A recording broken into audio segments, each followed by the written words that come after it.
I'm Audrey Nicol, MSP, and I'm convener of the Criminal Justice Committee in the Parliament. And I would very much like to welcome you to the Festival of Politics 2025, where you can expect a pretty exciting range of provoking, inspiring and informing debates and discussions taking place over the next 3 days. So I look forward to this discussion this afternoon and hearing everyone's thoughts and views. And it is important that everyone is given an opportunity to contribute, even where there may be differences of opinion, and that we treat each other respectfully at all times. So we're delighted you can join us today to participate in Scotland's drugs problem in partnership with the University of Stirling, and later I will be inviting you to get involved with questions and comments. So I am aware that this event touches on issues that can be emotive for many people, so please do feel free to step out of the room at any point should you need to just take a moment. We do have a quiet space just out at the very back of this room, and our event staff will be happy to direct you there. Now, if you're keen to throw your thoughts and comments out there, you can do so using the hashtag @VisitScottParl, all one word. That's on X, so that's @VisitScottParl. Or you can, on Instagram, use the hashtag @ScottParl.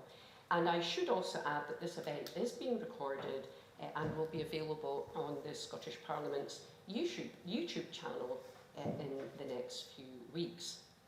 So on to our panel. I am delighted to be joined this afternoon by Kirsten Horsburgh, Professor Katrina Matheson and Patricia Tracy.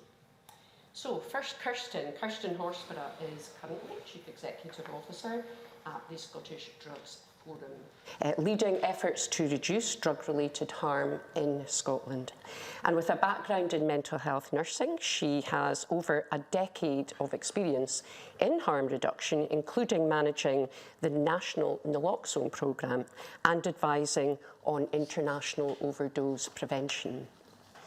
Katrina Matheson, welcome, is Professor of Substance Use at the University of Stirling and former chair of the Drug Deaths Task Force. And her current research includes interventions to reduce high-risk polydrug use and digital solutions.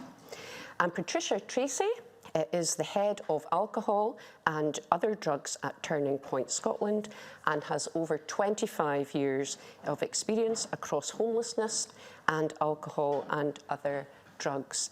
And Patricia is also on the board of directors for the Scottish Drugs Forum, and her expertise includes assertive outreach, initiatives to tackle Scotland's drugs deaths crisis, and residential harm reduction. So I'm really, really delighted that we have such a wealth of experience and insight on our panel this afternoon. So there will be an opportunity for members of the audience to put questions and views to the panel throughout the event. However, I would like to start with a pretty broad opening question. And I'm going to just come to each of our panellists. I'll come to Kirsten, then Katrina, and then Patricia. So the opening question is how difficult this issue that we're talking about today is for us all. So according to Public Health Scotland, between March and May this year, there were 312 suspected drug deaths. Now, we appear to be grappling with a stubbornly complex issue and holding on to our reputation as having the highest drugs death rate in Europe. So I wonder if you can perhaps see a future where this is no longer the case, and if so, what needs to happen, in particular at high level, to achieve this? So I'm going to come to Kirsten first. Thanks, and thanks very much for coming along to this session today. I appreciate a lot of people in the room will have been directly affected by the subject that we're talking about today as well, whether that's your own substance use, somebody else's substance use, or indeed having lost somebody through substance use. So always conscious of that when we're talking sometimes in numbers and statistics. And this is real human lives that we're talking about. And I think going back to recording, starting to look at drug deaths back in 1996, since that point, over 18,000 people have lost their lives to accidental and preventable drug-related deaths, which is just utterly appalling and unacceptable. So when we look to the future and what we expect for the future, we absolutely have to have hope that that can be turned around. There is no need for anyone to be dying from an accidental and preventable drug death. I think what we do, there are things we do well in Scotland, and there are obviously things that we are not doing well. The things that we are doing well is we have finally reached a point where we have the right policy direction around where we need to be. But the policy intent without action and that implementation gap and the pace at which change is required is the major issue here. So in relation to some other countries, absolutely there are strategies in place in other countries, and I know we'll come on to that later, that we could be implementing here, and we're not. All of these things require urgency. We describe the issue in Scotland as a public health emergency, but what we've done so far is far from an emergency response and lacking the pace and the attention that the issue truly needs. So we absolutely have to believe that change is possible. I think we're on the right side of history for that, and that we need to keep pushing with strategies that we know work and not get tangled up in moralistic arguments around what is the right direction to be going in. And I'll stop there for the moment. Thank you, before I get right into it. And, I think we could take the whole afternoon to answer just one question. Indeed. But interesting points that you made about sort of policy and sort of perhaps other models, and we'll come to those later on. Katrina.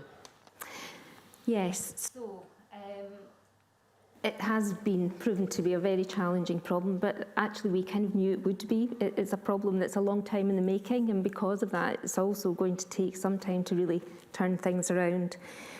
And within that, we have to acknowledge that drug markets and things change all the time and make things more challenging. So we got to a point where actually we were starting to see some hope of things levelling off a bit, and then drug markets change. And these new synthetic opioids that some of you may have heard of, nitazines in particular, and drugs like xylazine, which are new contaminants in our drug market, they come in and create a new challenge for us. So we've got to be adaptive, and we've got to be, responding quickly to be able to address and to anticipate and be aware of these issues. Some things that have gone well as an example, we know about these new drugs coming on the market because we now do have really good surveillance systems, and that's something that has improved, and we didn't have decent surveillance systems, going back even 5 and certainly 10 years ago. So there are improvements, and we're doing good work in terms of trying to improve treatment and harm reduction services, and there's resource going into things like residential rehab. But we also have a population of people who've maybe got quite long-term drug use, who maybe have had previous negative experiences of drug services, and still carry that as a barrier to maybe engaging with services more generally. So that's something that needs to be overcome, and that's not an easy fix. So although we have got medication-assisted treatment standards, we really want, and we're trying to reduce stigma, and I know we will talk about that also later, we aren't quite able to communicate that effectively enough to people to say, actually things are improving, or we hope things are improving. And so there is help and support there for people who are affected. Thank you. And I think, you spoke there about some of the kind of newer substances that are appearing and that are causing are proving to be a real challenge. And you spoke there about adaptive services that can respond quickly, and I think that's something that I'm quite interested in exploring a little bit more later on. Patricia, if I can come to you next. Sure. I think a lot was, well, things was already said there that I'm not going to repeat, that I agree with. But I think we need to think it would be amazing for us to be in that position. But it's not just about our drug services and what we do in drug services. I think we need to think about this as society and look at all the issues that are impacting the amount of trauma that goes on in our society, the amount of poverty. We need to address some of these issues as well, so that we prevent people from using drugs in the first place, so that we can then get these great initiatives that we have. We have lots of evidence that we can use. We just need that implementation gap, that making sure that we make sure that everything we know would work gets put in place. And sometimes it's a bit frustrating because we have fantastic policies that don't always get implemented. Maybe because we're trying to do it too quick. Maybe we need to take our time and there isn't time, but we need to make sure we're doing things well before we're moving on to another thing. And don't move on until we've got that thing right. Make sure that we're embedding the things that we know can make a difference. Okay, thank you. So, I mean, a broad range of kind of points covered there in our sort of opening sort of discussion. And if I can maybe just pick up on the policy, the point around policy and, you know, where the Scottish Government is going in terms of developing policy that is, you know, truly meeting the needs of a hugely complex and diverse population. Now, I know from my sort of role in convening one of the committees here in the Parliament, one of our jobs is to support the government, perhaps shape policy, refine policy. Do you, just bearing, and I'll come back to you, Patricia, just on that point, do you feel that policy is going in the right direction, or are there specific areas where we need to maybe just revisit it? So, for example, you know, we know that there's been a real success story in terms of the development of naloxone. So things like that have been developed. I'm interested in just from your perspective, where we are going in terms of policy, overarching policy. I think when you look across Europe and beyond, we have some fantastic policies. I think there's a great policy around about looking at decriminalisation and stuff. There's great the National Naloxone Programme. Our drug policy in itself is very inclusive. We have the National Collaborative, so we're looking at human rights-based approaches. These are all great things. They're great policies. As I say, we need to look beyond a parliamentary term though, and we need to look at making sure that we get the right people on the table to make these things happen. And it's not just about saying we've got this great policy and then moving on. We need to implement these policies. We need to really get behind them and make sure they're making a difference, because we have fantastic policy. So Katrina, just on that, I mean, that's a really good point to make, because that kind of issue around the length of a parliamentary term, and just as you're perhaps beginning to get some traction on a policy, before into a new term and perhaps a new approach. So I'm interested in your thoughts then, Katrina, particularly given that, you know, we're seeing drug-related harm and drug-related deaths sort of rising, and they've risen quite sharply since 2015. So are we just not getting it quite right yet? No, actually, I think there's a lot of things we are getting right in terms of the intention and the direction of travel. So all these policy decisions, having a more, so because of drug deaths are very much at the hard end of drug use, there's a whole spectrum that leads up to that, and there's issues around prevention and young people that we're missing, and I'd like to say a wee bit more about that maybe in a moment. But yes, that kind of harm at the critical end, and the Drug Death Task Force was sort of tasked with how do we How do we deal with that at that more emergency, preventing people dying? And that's where things like naloxone and getting people into treatment are crucial, and we have the evidence to support that. So we're getting that right. We also have excellent services like overdose response teams, which are again part of that strategy to, you know, when people are at that really critical time when they've had an overdose, to get them maybe into treatment and give them support at that point. So we have these services, and so that is quite strong. But I think the bigger picture beyond, and as Trish says, it's beyond the parliamentary term, it's taking a longer term view.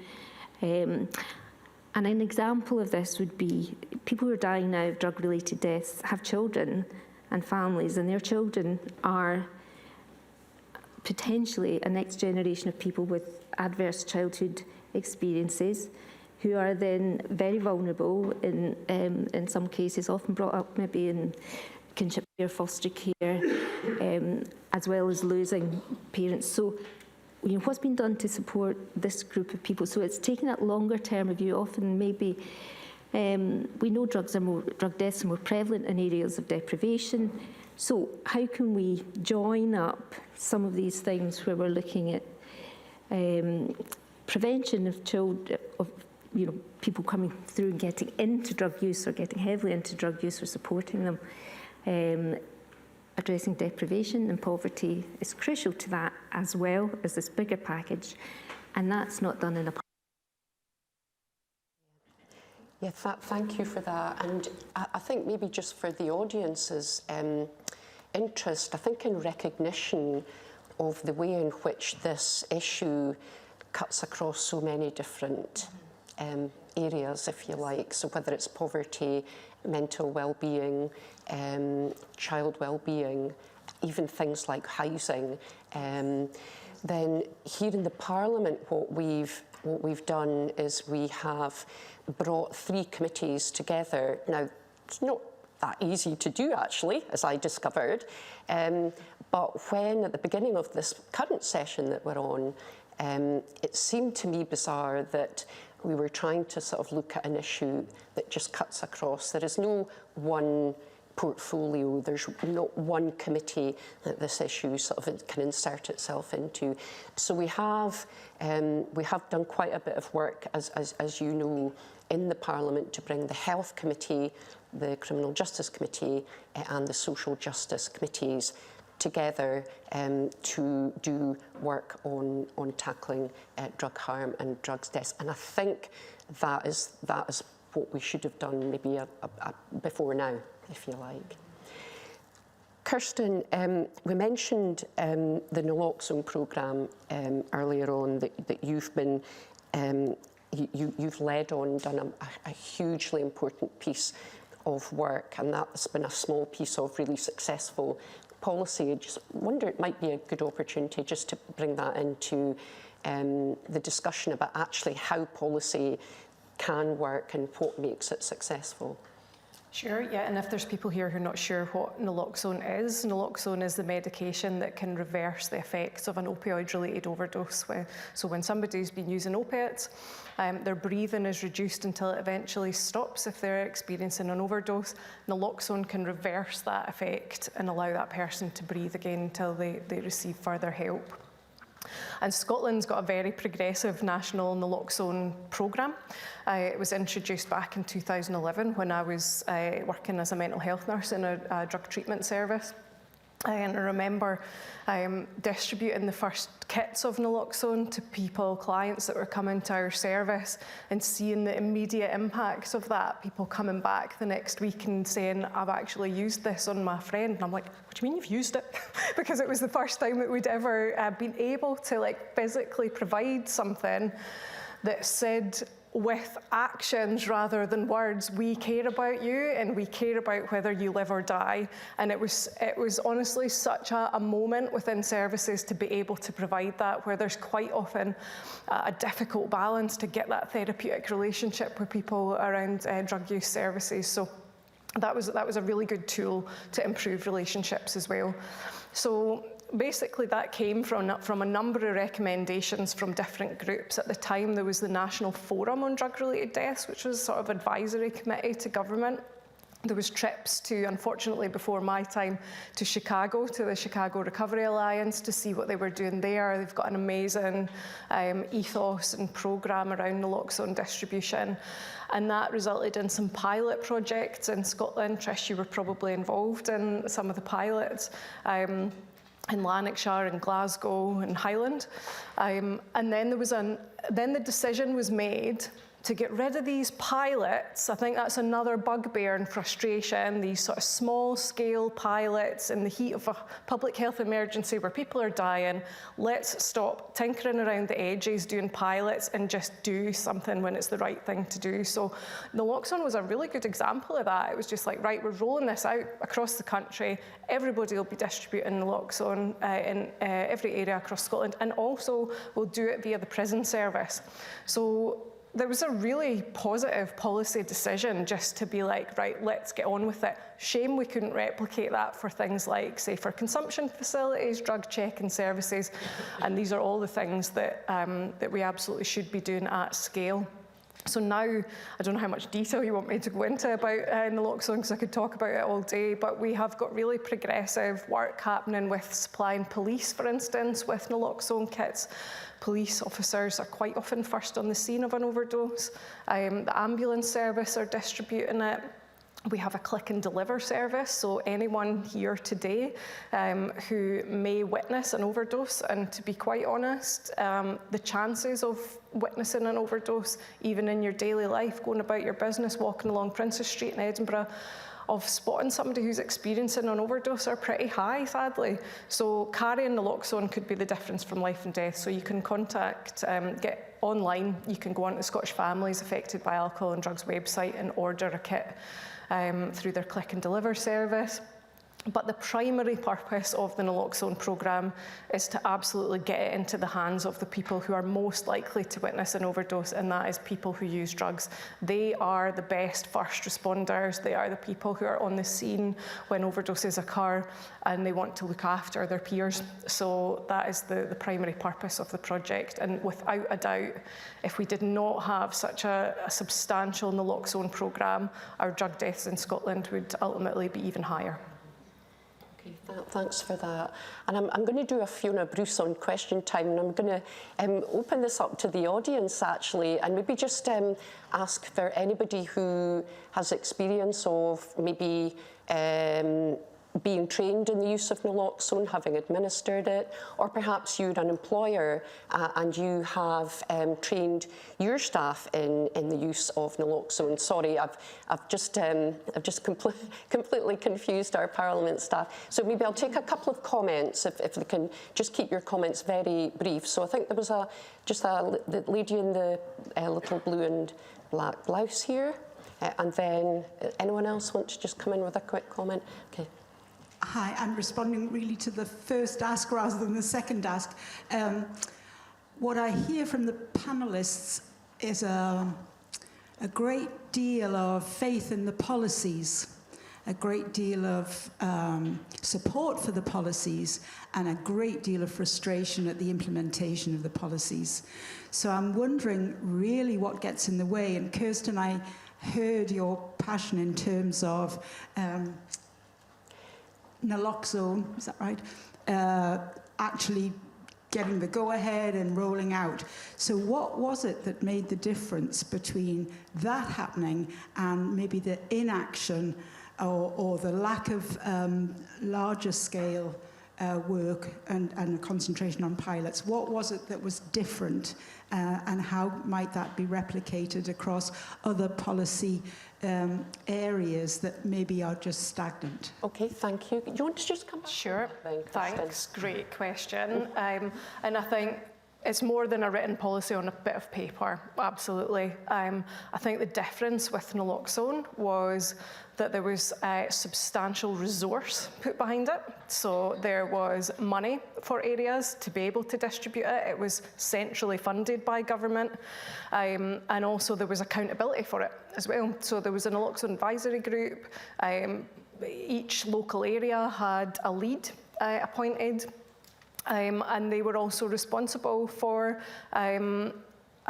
submitting data on the number of kits supplied, etc., and that was looked at on a national level. So there was almost a little bit of competition there as well, like who was supplying the most. I was working in the Borders at the time, they were the best. Yeah, so there was a bit of that as well, but it's not good enough to say, well, we've done the policy, so there you go, on you go and deliver it. It absolutely has to come with resource, accountability, leadership, like really strong leadership behind it, but meaningful leadership. So, and that's at all levels. So local leadership, local buy-in from leadership. Even like my experience at the time was I was a team manager in the Borders Addiction Service. So being able to motivate the team to distribute, so even at that very basic level for leadership, so leadership at all levels is crucial for it too. Thanks. Okay, thank you. I'm going to move on, and we've spoken about naloxone as a really, really important response that is accessible and easy to use. I wonder if I can bring Katrina in just to talk about, I know that your current research, as I was saying earlier on, includes or looks at interventions to reduce high-risk polydrug use. And we know that there are some highly toxic substances in circulation at the moment that are causing a huge amount of concern, including in, for example, our prison estate.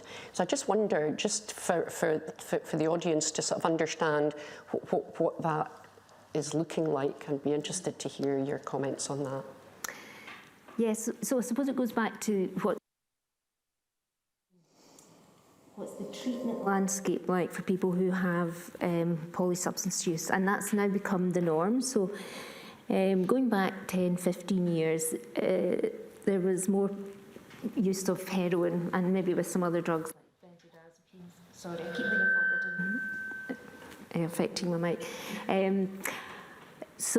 But things have changed quite a bit. So people are using multiple substances. There's multiple substances available to people now, and being, kind of pushed to people. So that influences what people take. But that affects treatment. So our treatment systems are set up largely for supporting people who have an opiate dependence. So we have methadone, which you'll have heard about. We also have buprenorphine, an alternative, and in alternative forms now, which is good. And some sort of support system, psychosocial support around that. But we need to adapt. And so the clinical need is to adapt to being able to support people who are taking different substances. So what's quite common is for people to also take benzodiazepines. So for example, we have a clinical trial about to start where we're actually looking at an intervention where we're also going to prescribe in a very controlled way benzodiazepines with an opiate, but importantly, it's not just about the prescription, it's about also providing a wraparound psychosocial support, which is about the motivations for use. Why are people taking benzodiazepines alongside other drugs? So we have an intervention developed by people with lived experience and people, a range of other psychologists and clinicians who've developed this intervention, and now we're testing it in a randomised controlled trial. But a point about that is it's very rare to get trials like that in, not just in Scotland, but in the UK. There's very few clinical trials in this area where we're really getting to grips with providing clinical evidence on best practice. And we don't have the investment in research to provide that evidence. So that's an area I'm trying to develop more and provide better evidence, but it takes time to do this kind of clinical trial work, unfortunately. But everything, does take time, and getting good quality evidence is part of that. If I can just, one more thing, just on the cocaine point. So a lot of people will take cocaine alongside other substances, so they may be in treatment, but might also take cocaine, or just taking cocaine alongside heroin, or if they're on methadone, for example. Now, cocaine doesn't have a pharmacological treatment. It's very much about psychosocial support, and our services need to adapt to be able to provide that type of treatment support service. And that's difficult because psychosocial support takes longer. It's not like writing a prescription, it takes much longer. And the time that our clinicians have is very tight because they have got big caseloads that they're expected to see and really just aren't able to provide the time, although they would like to, that they need to give the right sort of intervention to really support people. So, yeah, that's me. And sorry, my phone's ringing. I'll just stop. Thanks for that, Katrina. And one of the points that just on that then, in terms of how we respond to the complexities of what's currently circulating in the market, and we spoke earlier about, and you commented on the need for services, local services, to be able to adapt quickly and be really sort of responsive. I don't know, maybe Patricia, you want to just come in on that point. How important is that? It's very important, and I think it's very important that we work together to do that when it comes out, and we have the radar system, and we can then work as partner agencies together and share information and actually talk to the people that are using substances, getting that information from them and then feeding that into the system. So that's really important. I just wanted to also pick up on the point about treatment. I think we're working with people that are using really complex amounts of drugs and different strengths, different qualities. We don't know often, and the person thinks they're buying one drug and they're actually, what's in it is actually a different drug. So sometimes it's really difficult to do that in the community, especially when you're prescribing. So I think, you know, I'm lucky enough to manage a service in Glasgow that's residential harm reduction service, where we can bring people in from their community, away from their drug use for a period of time, and allow the clinicians to see that person and to look at the right drugs, the prescribed drugs that can help, and put that psychosocial support around about an individual as well for a period of time. And this is something I think that we would really like to see replicated across Scotland. I think it's a gap that how can we help people if we can't actually know what drugs there is? If we take them away for that drug use for a period of time, we might be able to support that. And I know that was in the national mission, and unfortunately that's something that we've not seen roll out across the country. And I really think it does make a difference, given the evidence that we've got from the service that we're delivering in Glasgow. Unfortunately, that's just for Glasgow people, and I think it's really needed in other parts of the country as well. So I think a couple of points I'm taking away from that discussion is the importance of drug analysis or drug testing when we know there are highly toxic substances in circulation, but also the point that you made, Katrina, about the fact that there are currently very few clinical trials and the importance of investing in research. So that's really interesting. Does anybody want to just come in and pick up on that, whether it's about the way in which services can adapt, or perhaps you've got experience working in research, or no? Yes, a gentleman here, just very quickly, if you want to make a quick comment. Hello, I'll try my best to say it clearly. I'm quite passionate about this subject. It's all great what you're doing, but I'm an observer and I just see stuff. It seems like you are treating the symptoms rather than getting to the root of the problem with education at pre-teen ages. Now, I've observed that people turn to drugs because of lack of connection or purpose or lack of incentive, inclusivity, lack of confidence or finances in social engagement, normal social engagement, and lack of vision and imagination for their own futures. Mm-hmm. It could be because of, like you say, trauma, had witnessed things. Now I won't go into the details. I've lost people, and well, this is why it's a big subject for me. Now, you're saying about the supply, there's changes. But if we stop the demand, then it cuts out the supply, or the need for supply. And it seems like education around, like, empowering young children into educating them about habit and cravings, awareness around the control of cravings and habits. But I see, and from my age, I was buying cigarettes with my dinner money at 12 years old from the tuck shop with a buttered roll and a packet of crisps. Now I've dealt with different things, but the temptations are being sold to us from a very young age. Tobaccos and vapes are there, and they're glorified. Alcohol, caffeine, sugar, we're being consumerist pressures right in front of us all the way through. Okay, sir. I'm going to stop you there, and you can maybe just come back in if you want during the Q&A that will be following this open question session. But thank you for your comments, and I saw quite a lot of nodding heads to some of the comments that you were making. Have you considered that? Yes, thank you for that. All the finances and, you know. Thank you for that. I'm going to move on and maybe just picking up on a couple of the points that the gentleman made, and I'd like to ask about stigma, and this is something certainly in the work that that we've been doing in the Parliament comes up time and time and again.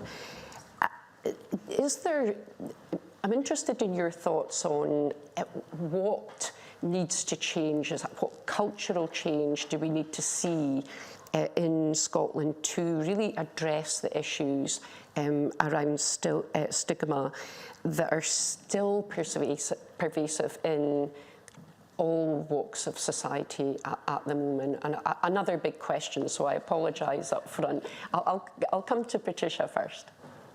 Okay. So your question was about stigma and how we address that, or how, yeah. So that's a massive one, isn't it? You know, I think particularly in this area, I think people think they know about the issue often, and maybe that information is not quite accurate. I think what we see in the media often doesn't help portray the image of that as well. I think we often need to test ourselves that we're not maybe being judgmental as well, because I think there's so much that we hear and that a moralistic sort of point of view.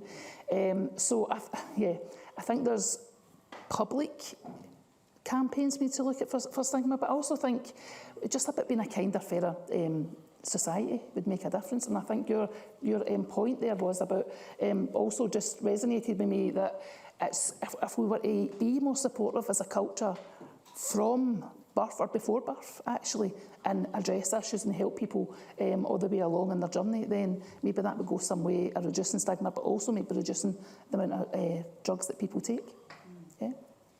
Yeah, and I suppose the other thing that we think about when we're discussing stigma is use of language as well. So, Katrina, I'm interested in your thoughts on how we tackle this, or can we tackle it? Yes. I mean, we can, and we have made some inroads to that. But it's a cultural and population level challenge for us. So when it comes to language, we've now adopted, many of us that work in the kind of field, what we call people first language. So you're talking about a person, that's the most important thing. You're not talking about somebody's behaviour, or so we prefer not to refer to people as addicts, for example, which does happen, but a person with a drug problem or a person who uses substances. So people first language is really important as a way of trying to get back to remembering we're talking about people and individuals. But language goes, you find all sorts of words and language that we used, things that we used to use, and then you think, well, actually, that's not really acceptable now. So we do need to reflect on that quite a bit, I would say. And just, it's tricky because in some some areas of the drug world using language like people calling themselves an addict is actually something they will choose to do, or say, I used to be an addict. But actually, you know, generally, we prefer to just say, I used to be, you know, somebody who used substances or had problem with substance use or particular drug use. So, yeah, it's a way of making inroads into a bigger issue around how we perceive people who have got drug problems. Kirsten, I suppose one of the things that we think about when we're thinking about or discussing stigma and looking at how we challenge it is social media. But I'm interested in your sort of thoughts. Yeah, it's no understatement to say that stigma kills. Stigma affects how people view themselves, it affects what services they approach, it affects how they're treated by the services, it affects how people are spoken about. And you know, it's not rocket science to show a bit of kindness to people. And you know, is it acceptable as a society, for instance, that if you attend a pharmacy and you're somebody who uses drugs, that you often have to have a different queue, or you're served second, or you actually have to go to a hatch sometimes on the different side? Is it acceptable that when you go to a GP, you're seen as drug seeking ahead of being seen as somebody who's going in with a general medical problem? These are all still issues that exist, and we might want to deny it. And certainly my background's nursing, and you know, even in drug treatment services, we still have stigmatising attitudes and values within the very services that are there to support people. And we have to call it for what it is. Stigma and discrimination is never going to help us support people going forward. Social media also plays a massive role. I mean, we've, as an organisation and personally, we've came off the platform, Twitter, X, whatever you want to call it, because it is toxic and it invites some of the most toxic, polarising views that are, you know, are just so detrimental to people. And the area of drugs policy and practice is a polarising area anyway. People have very different views around whether our approach, for instance, should be abstinence-based, and that we should be aiming to help people get off everybody to become abstinent, or whether harm reduction as an approach is a viable one. But the reality is that all of these approaches are important, and it depends on what that person wants at that particular time in their life, and we should be supporting people with their goals, not a goal that any one person or organisation has come up with. We certainly don't want to end up in a situation like they've got in other countries like the States, for instance, where the administration there has had a huge backlash against harm reduction, and what you see there is funding for programmes that are delivering critical harm reduction interventions are now being pulled, they're losing staff. So we have to recognise that we need all things for everyone, and it's not one thing or the other, and social media plays right into that narrative of the othering and the sort of pitching different approaches against each other. Thank you. And I think that maybe leads us into my final question before we open up questions to yourselves. And in terms of maybe learning how we really tackle stigma, we spoke earlier about looking at other models, whether that's looking at issues around sort of models around drug treatment, imprisonment, tackling stigma.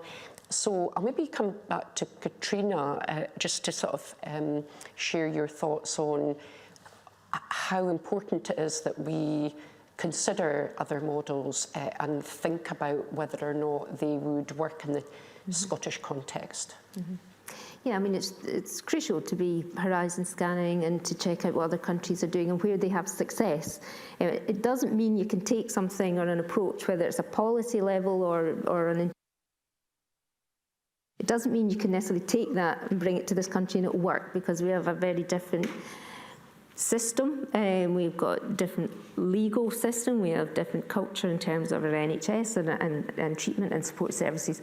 However, we absolutely have to look to those other areas, other countries, and see what is potentially of benefit. So when people mention, when we look at it on more of a policy level, if we think about legislation, people often mention Portugal and how they've decriminalised drugs some time ago, and that was decriminalising the possession of a small amount of substances. So if somebody just had a small amount for personal use, that didn't necessarily mean they would get a criminal record. It meant that they got referred to a panel and were considered for other support out with the criminal justice system. So that's the kind of thing that we certainly can be looking at, and we have looked at, to be fair. We've already looked at that, and we have a form of de facto decriminalisation that we have adopted, because the Lord Advocate has used the limited powers that she has got to be able to say, it's not necessarily in the public interest to prosecute people if they're found with a small amount of drugs for personal use. And to be clear, that's very different from people who are dealing in large quantities of drugs. So we have learnt, and we need to continue to do that. And another example, more at a service or intervention level, Trish mentioned that there is one service in Glasgow where it's a residential stabilisation service.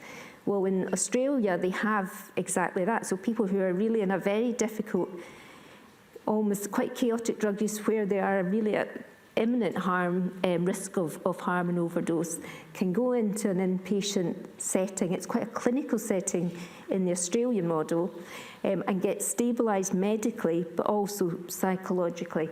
And so that's the kind of thing that we have looked at and thought, well, that would be quite useful. There are variations of that, like the service in Glasgow, and we haven't yet been able to get that to be more widely available in this country.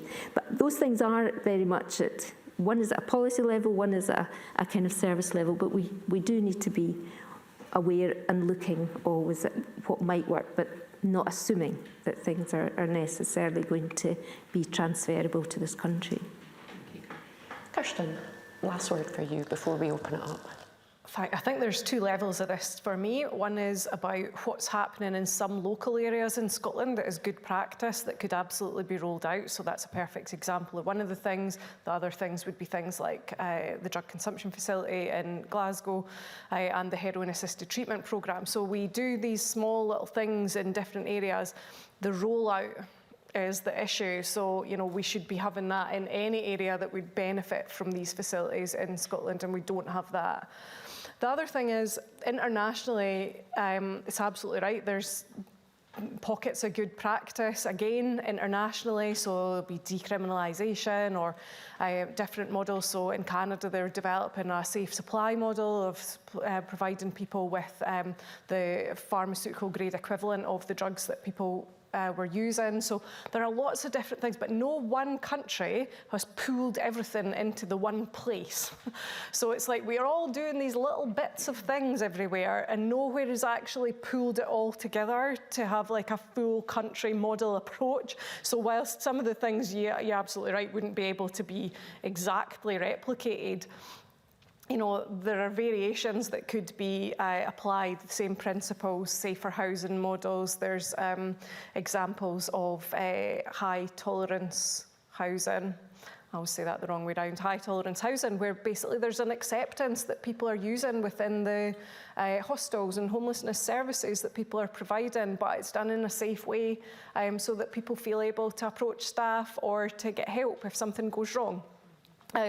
So there are so many things that we could be doing, and also it just goes back, I guess, to the points that were made earlier around that upstream approach of looking at poverty, deprivation, trauma, lack of opportunity, all of the things that need really 15, 20-year strategies rather than being at the mercy of political cycles. Okay, thank you very much. Okay, thank you very much, panel. So now it's time to open up to the audience. So your chance now to participate in the discussion. So if you would like to ask a question, if you can raise your hand, keep it raised until the microphone is passed to you, and it would be very, very helpful if you can keep your questions or comments as succinct as possible, just to enable as many people to come in with questions as possible. So I'll take 2 people at a time, and I'll firstly take this lady up with the pale coloured top, and then the gentleman about 2 rows back from her. Hello, first of all, thank you for the points raised during the panel, and also for the people who are here who asked questions. I wanted to maybe touch upon something that was mentioned earlier. You mentioned about looking to different countries to sort of know what to do. Does this also apply, or can you also use it to anticipate perhaps the arrival of newer drugs on the market? And if so, how do you do that? Okay, any volunteers to start with, or I'll maybe bring someone in. Patricia, would you like to come in on that, or Kirsten? Kirsten. I'll go first. Yeah.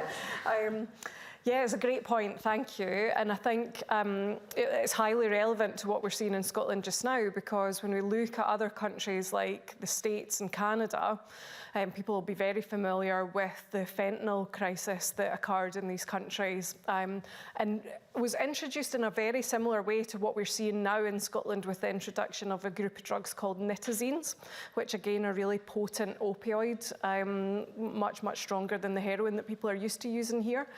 And initially in those other countries, fentanyl was introduced into the drug market in combination with the drugs that people were already using. So it would be in the heroin supply, for instance. It then started to become incorporated into some of the benzos that people were using as well.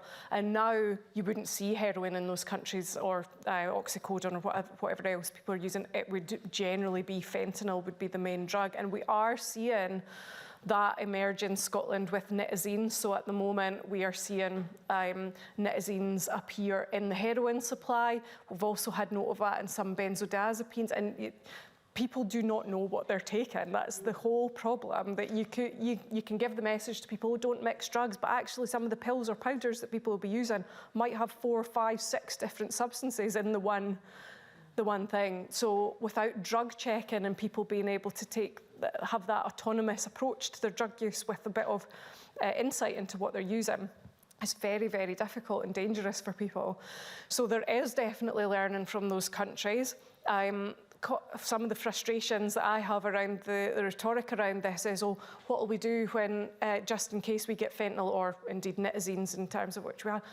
All the things we should already be doing, because we've already got a drug deaths crisis. So if we had all the proper infrastructure and support, the services that were able to adapt quickly, all the supports that we absolutely know work in other countries and that would be workable here, it wouldn't matter what new drug approached our shores, because we would have that infrastructure to support people. So that's my position. Yeah. Oh, sorry. Okay, the gentleman just 2 rows. Sorry, do you want to come back in? It is one thing. Of course. We have something called radar, which is a drug surveillance system. So that's something that again came from the task force, which we were able to put in place a number of kind of ways of surveying what's happening internationally and locally, and tying in seizures and what's been picked up in seizures and Europe and the UK. So we do have a reasonably good surveillance system, actually. I think we do, but I think we also have a Misuse of Drugs Act that gets in the way of the services that we want to deliver. And it becomes very much about debates, about evidence that we know works in other parts of the world. So our drug laws, they sometimes impact on that. And we really need to look at this holistically and look at, allow us and services to actually use the evidence and make these things happen and roll it out across the country. And if I can just get my tuppence worth in on that, I mean, certainly the Parliament, the Criminal Justice Committee, for one, has made pretty strong representation along with the government to have the current misuse of drugs legislation either rescinded or updated. So we're optimistic that might happen one day. So the gentleman a couple of rows back, and then I'll take this gentleman at the front. Hi there. Firstly, thanks to everyone on the panel for a really engaging talk. My name's Graham. I'm currently a PhD student at the University of Sheffield, and I'm studying digital harm reduction solutions for people who are leaving prison. But I've got a really good question on that, but there's something that's more pressing I'd like to ask. It was when the panel was talking about the time frame to manage drug policy effectively through Parliament and it being very difficult with it only being a 5-year term.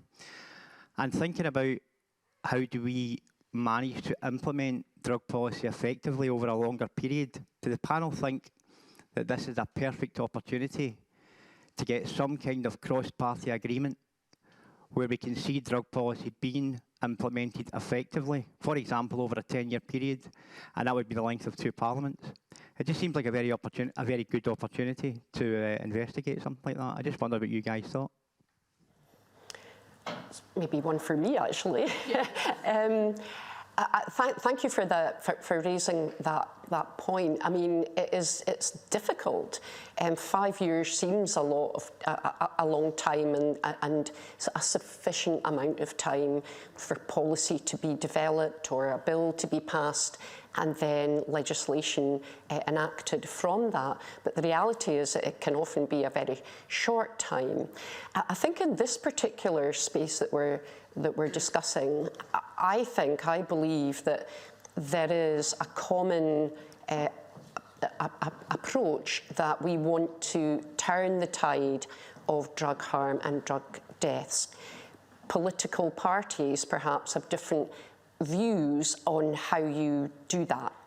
And you know, that's not unique to this particular issue. That's right across a whole range of areas. So certainly from my perspective, what I've tried to do this session since I came in is, where possible, always try to reach consensus on where you are taking policy or working with the government to develop good policy, but also good legislation. And that can sometimes be difficult, but I think that's what we should always be striving to do. So, and I think it's a very reasonable point that you've raised, so thank you for that. I don't know if any of the rest of the panel want to come in on that. I think sometimes there's this false sort of debate between harm reduction and abstinence that we certainly deal with a lot, and I think so do politicians. And you know, I think we need to move away from that.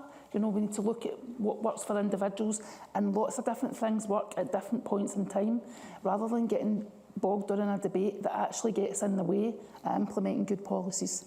Yeah, and I think just on that, I mean, I think a typical example of that perhaps is some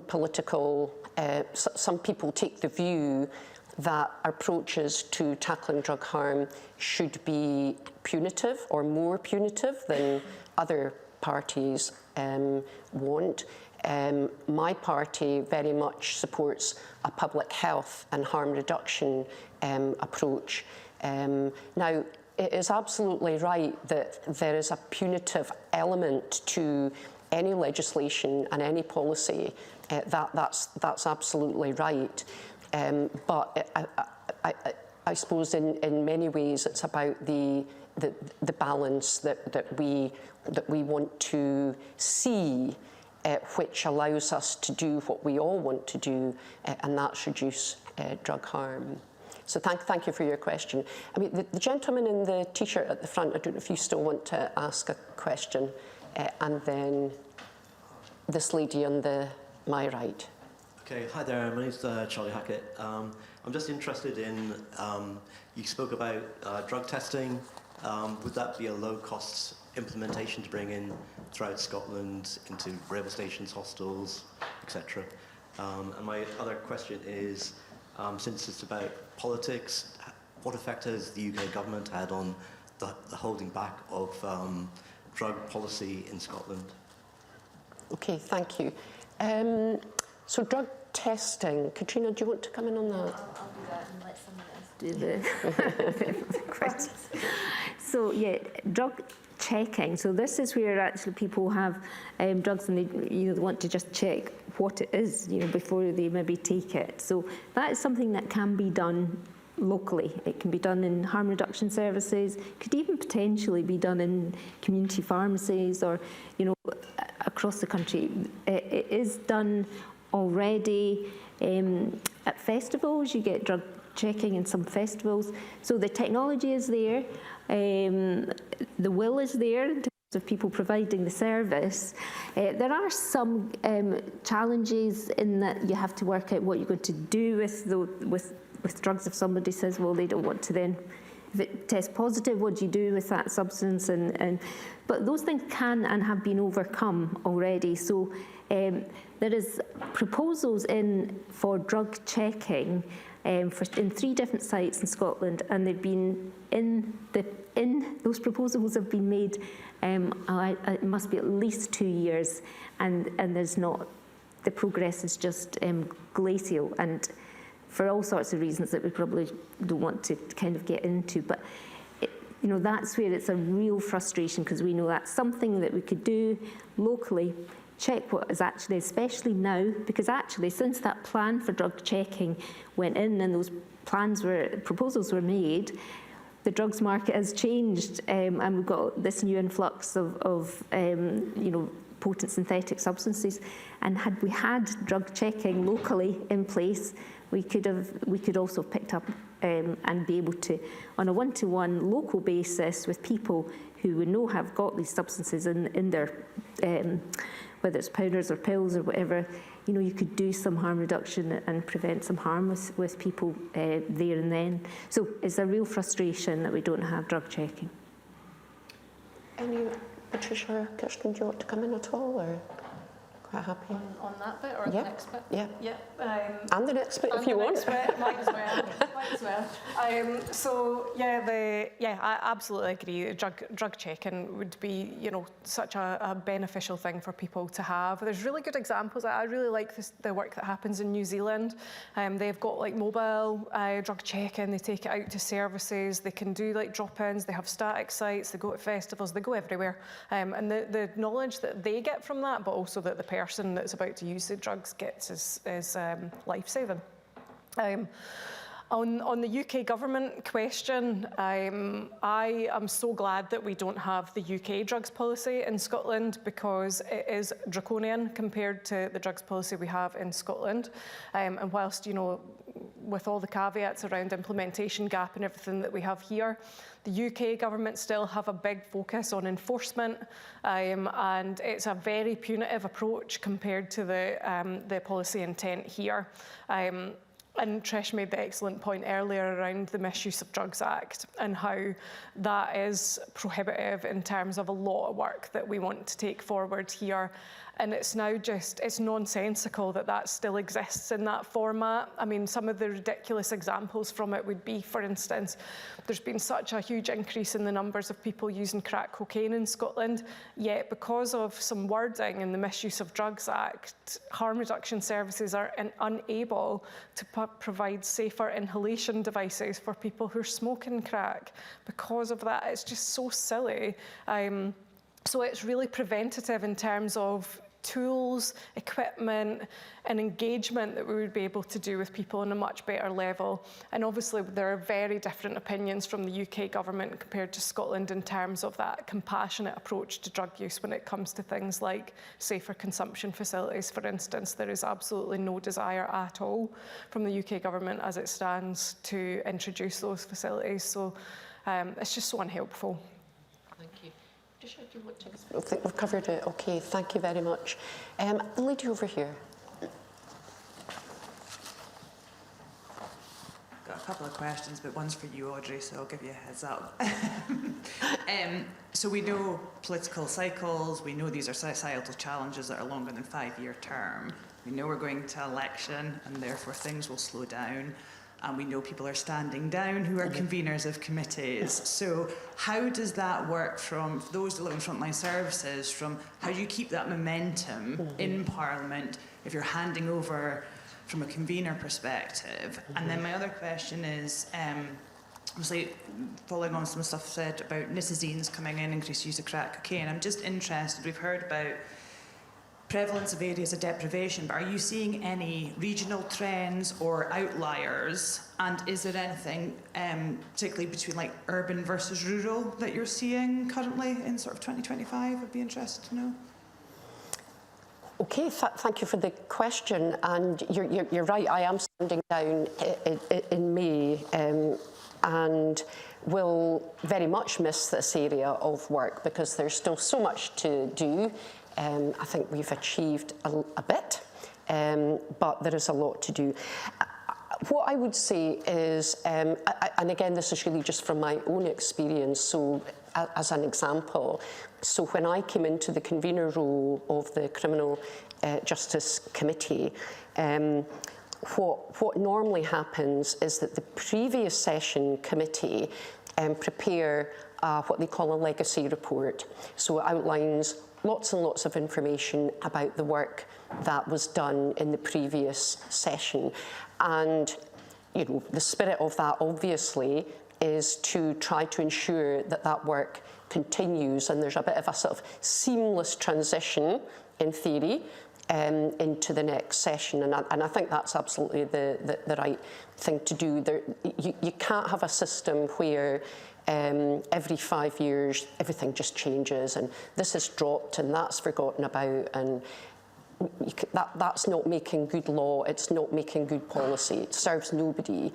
So as an example, when this session started, one of the things that we picked up in the previous committee's legacy report was, and if you think about 2021, we were coming out of COVID, but COVID had a significant impact on the justice system across prisons, across policing, across the court process, and other emergency services. So we did quite a big piece of work to look at that impact, look at where the previous committee had taken its work, and importantly, look at what the committee needed to do to ensure that the justice system came through COVID and out the other end in a position that was, in some cases, actually working really well, but where there were challenges, and one of those challenges was the backlog of court cases. So where there were challenges, what were we going to do as a committee to support the court system to work through that? Now, in that particular case, there was a little bit of legislative change to allow timescales to adjust. So it's a rather long-winded response, but I hope that we see a similar transition going into the next parliamentary session, and I'll certainly be closely watching.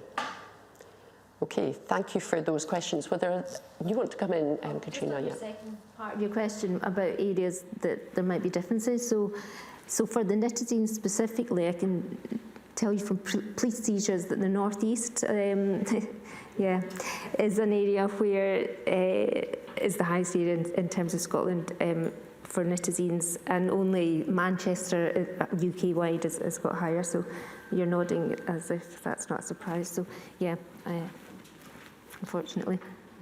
Okay, any other questions? The lady to my right and then the gentleman on my left.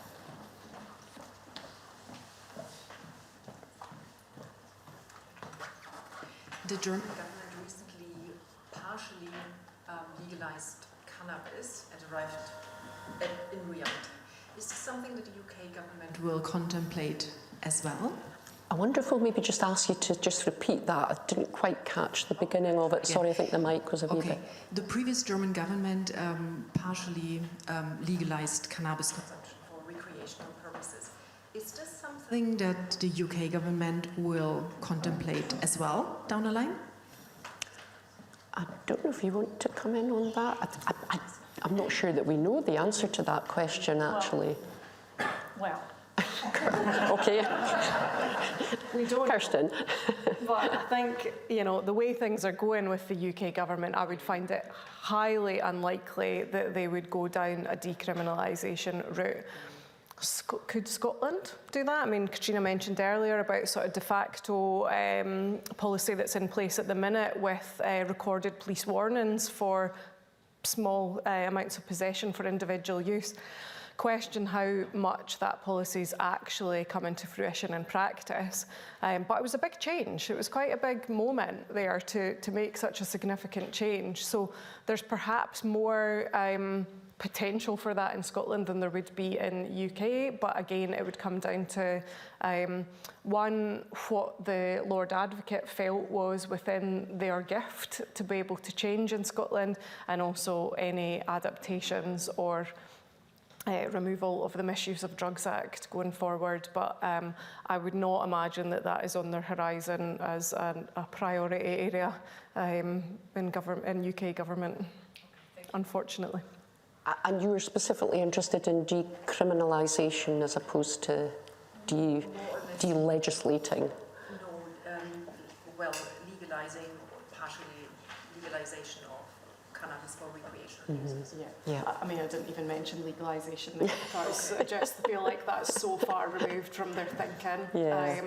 But I think, you know, on the point of legalisation, I think it is definitely that something that should be explored. Like if we're truly being honest about exploring evidence-based harm reduction policies, then that should be on the table for exploration for here too. Okay, thank you. And the gentleman here. Hi. So basically, I'm a student paramedic and I've been student paramedic for 2 years. But I've noticed that when we've had someone who's taken drugs and we've had to admit them, that a lot of what they've taken them because they've had a mental crisis and then they've taken drugs and that's been an issue.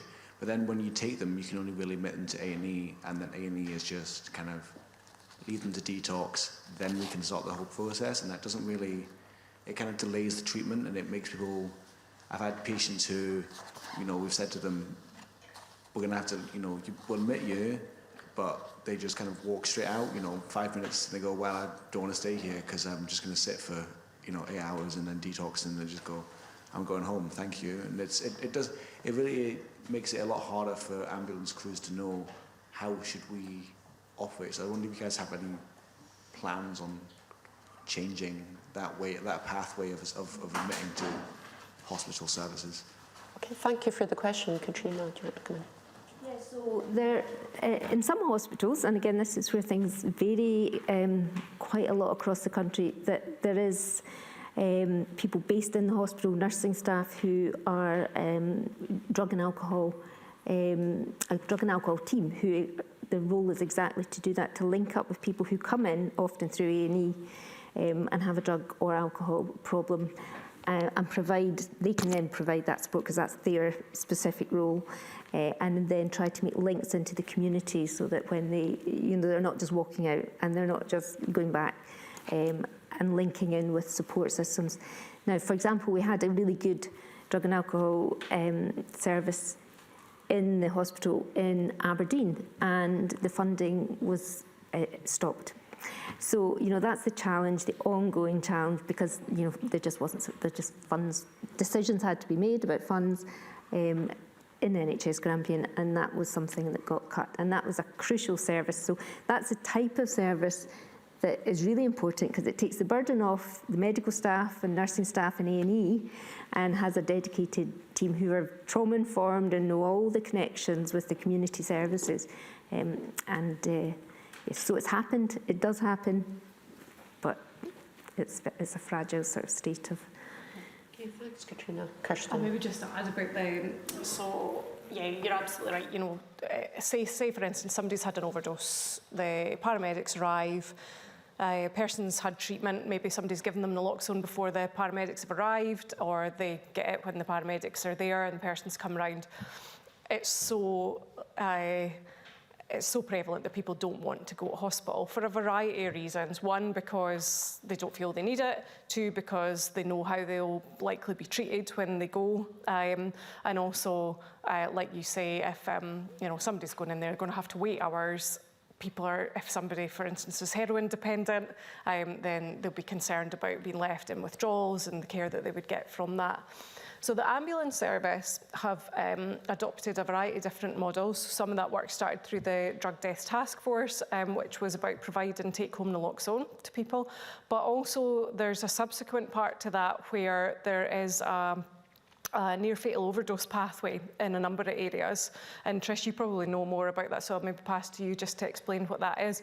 But essentially connecting people to care in the community so that people can be picked up, particularly when they've had a near-fatal overdose, because what we know is people who die from a drug-related death are likely to have had numerous near-fatal overdoses, and it's that point of intervention or connection for people. But Trish, I don't know if you want to mention how that sort of works in practice. Yeah, thanks, Kirsten. The information from the ambulance is then shared with the health board, and then the responses within for services to response to people, and we try to do that within 24 to 48 hours.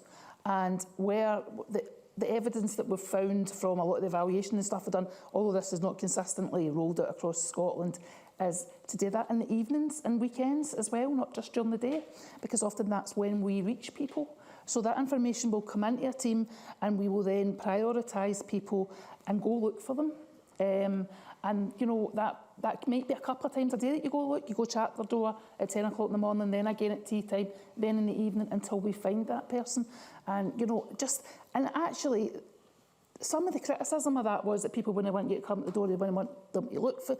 But that's not the response that we've had. People actually thinking, well, you care that much that you came to my door to look for me, or you know where I went. And I think it's really important that we share that information, and it will support, because that team then can take somebody back to hospital and maybe work with them and advocate for them and stuff as well. So, because I think sometimes people get frustrated trying to explain what's going on for them as well. So often having somebody with them to explain that can help. These teams, I think, we do have it across Scotland, just don't always have it out ours. And that I think it's not just people that have overdosed, Kirsten. I think now we're also looking at people that are at high risk, which I think is really important. People that might have an overdose rather than waiting till somebody's had it. And making sure that we get that support to somebody we know really needs something quickly. Okay, thank you for that. Okay, we've got time for one more question, and then we will have to close the session. Gentleman here. What are the main factors that make Scotland worse than our European neighbours with drug addiction? Who'd like to start that one? And so, Kirsten, then Katrina, and then Trish. Yeah, so it's the question that always gets asked, really. So it's an important one, definitely. And always trying to look at what are the particularities of Scotland that makes us have the highest rates of drug-related deaths in Europe. And, you know, Katrina will be able to talk more around the research around this, but from the way I guess I would frame it is I look at some of our closest neighbours in terms of like England, Wales, who still have high rates of drug-related deaths. A big factor of what we are not doing well is providing treatment to people and meeting that sort of, I'm trying to frame this in a particular way. Let me reframe it. So we are not getting the numbers of people into treatment that would benefit from that treatment, because we know that treatment is a protective factor against overdose. So that is definitely one part of it. Obviously there are reasons going back around poverty, deprivation. You know, you're 15 times more likely to die of a drug-related death in the highest areas of deprivation in Scotland as well. So that the poverty angle and the deprivation angle is is a crucial one. But Katrina, I'm going to pass to you for some of the research behind that, because I think that probably if you started it would have shaped it, my answer. Yes, I mean, there's a number. There's no simple answer to that question, which is why we all went, oh, here we go. So I suppose if we go back to 2015, when we really saw a very steep increase in our drug deaths, what happened at that time was a kind of, what I describe it as a bit of a perfect storm in a very bad way, in that our numbers of people in treatment were low for all sorts of reasons around our problems with our treatment services. We had a cut in funding, which came from government, which fed through all of our systems. We had a cut in funding, so services, the wraparound services were no longer there. We also had an influx at that time of what were benzodiazepine drugs, which were novel and new to the system, and people were taking them in large quantities.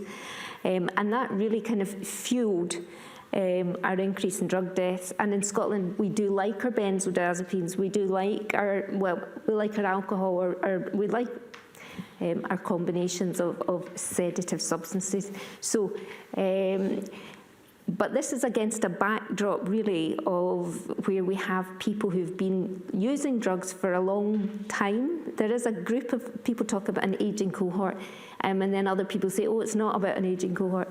Well, but there is a group of people who are maybe in their 40s, who started using drugs in their teens, who have had a lifetime of drug use, which takes its toll physically on people's health.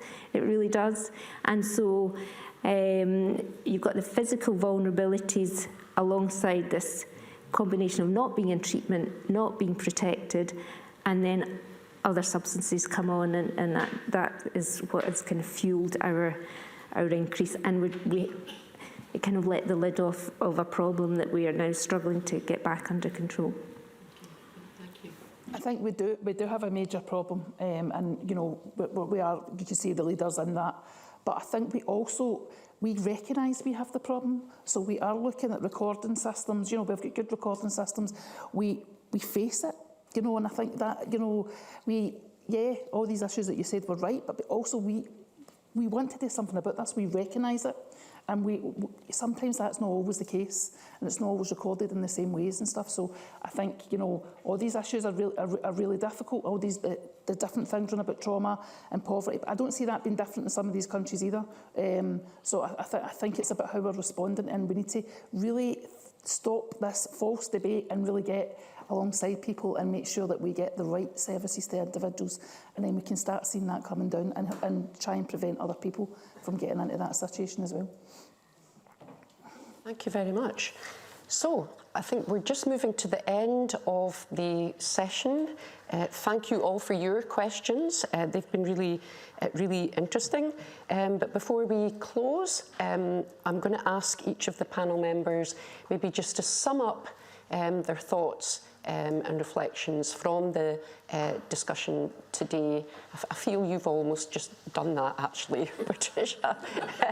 So in that case, I'm going to start at this end and work across. Kirsten. I think the theme of it for me is the issue is complex, but it's pressing, and we need to move fast if we're going to make a difference. And we know what we need to do, we just need to get on and do it. Okay, thank you, Katrina. I suppose you'll maybe, as an audience, you'll think we've talked a lot about harm reduction and almost things that are supporting people taking drugs. What I want to emphasise is some of these solutions are about safe drug use, and also about getting people to a place where they can you know, think and contemplate other things.